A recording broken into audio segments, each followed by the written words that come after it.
What's going on, guys? Welcome back to Cosmet Wrestling. I am Kyle Rado, virtually sitting alongside Metacarpio. Let's get right into another intense, action-packed SmackDown. Yes, indeed. I am super excited after this SmackDown. It usually sometimes helps me get ready for WrestleMania, but this SmackDown certainly did, and I cannot wait, with Daniel Bryan actually opening the show, reminding us that he clearly tapped out Roman Reigns at Fastlane. Yes, he did, but Daniel Bryan explains how much he wants a title shot for the Universal Championship.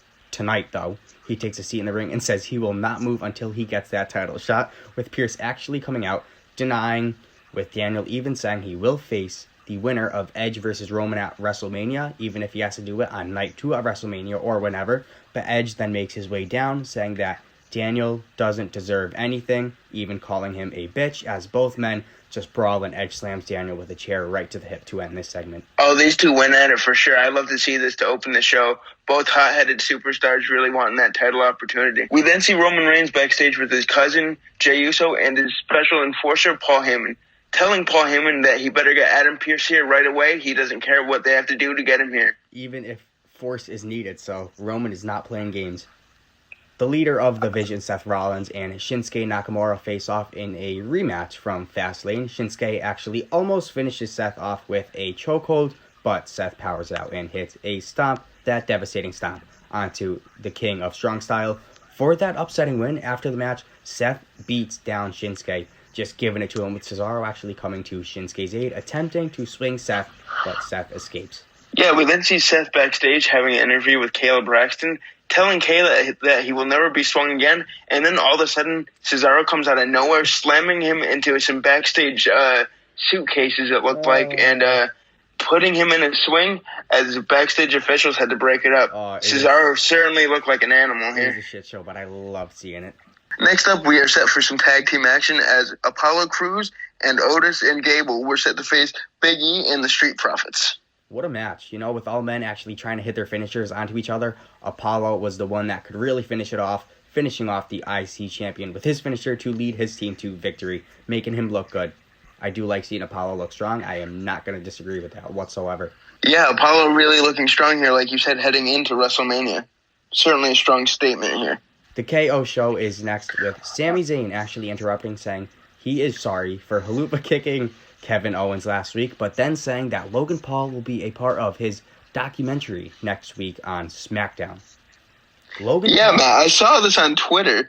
Logan Paul commented on Sami Zayn's documentary, and I guess Logan Paul is a big star, so I'm not surprised to see him making his way into WWE. KO gets annoyed with Sami Zayn and says he's just looking for one answer, and that's whether he gets a one-on-one match with Sami Zayn come at WrestleMania. Sami Zayn, he was flabbergasted, I can tell, but Sami Zayn trying to kind of back down, leaving the segment.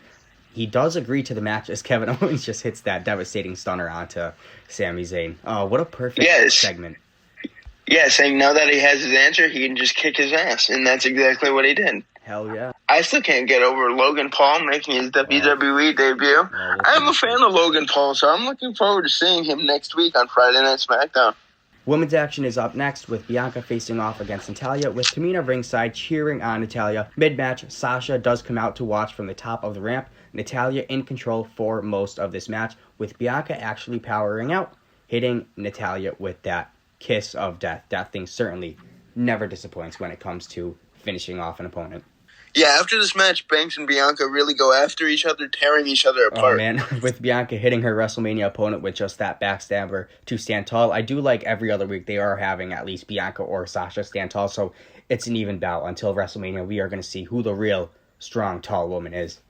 Ray versus Dolph is next, with Dominic and Rude, of course, ringside. Dolph attempts a zigzag for the end of this match, but Ray actually shrugs him off and hits him with that 619 for the win. Yeah, I really didn't see Ray getting this win after he was thrown over the barricade, really looking like he had a hard impact to the floor. Yeah, Ray was able to dig it out and get this win, which I was happy to see. But then we have Adam Pearce. I was super excited for this. Adam Pearce out next to make a huge announcement for the Universal title match at WrestleMania. Certainly it was a huge announcement, with Edge and Daniel making their way, with Roman in the ring. He was just so pissed off. It was great. But Adam says it's only fair to make the match with Edge versus Roman a triple threat match, adding Daniel Bryan to that match. Oh boy, he then makes that announcement. Edge and Daniel just go right after one another. Edge hit a vicious spear, man. That thing was nasty. Delivering that spear to Daniel, then to Jay, then Roman goes for what? A chair? But Edge then hits Roman with the spear before Roman can destroy anybody with that steel chair. Just staring into the camera to close SmackDown. I just loved it. Yeah, all three superstars going at it. This was certainly an action-packed way to end SmackDown. Matt and I certainly loved it. Let us know what you liked about SmackDown in the comments. Like, comment, and subscribe, and we will see you in the studio Tuesday for a Monday Night Raw recap and a NASCAR recap. Dirt race at Bristol. I am excited for this. Peace out.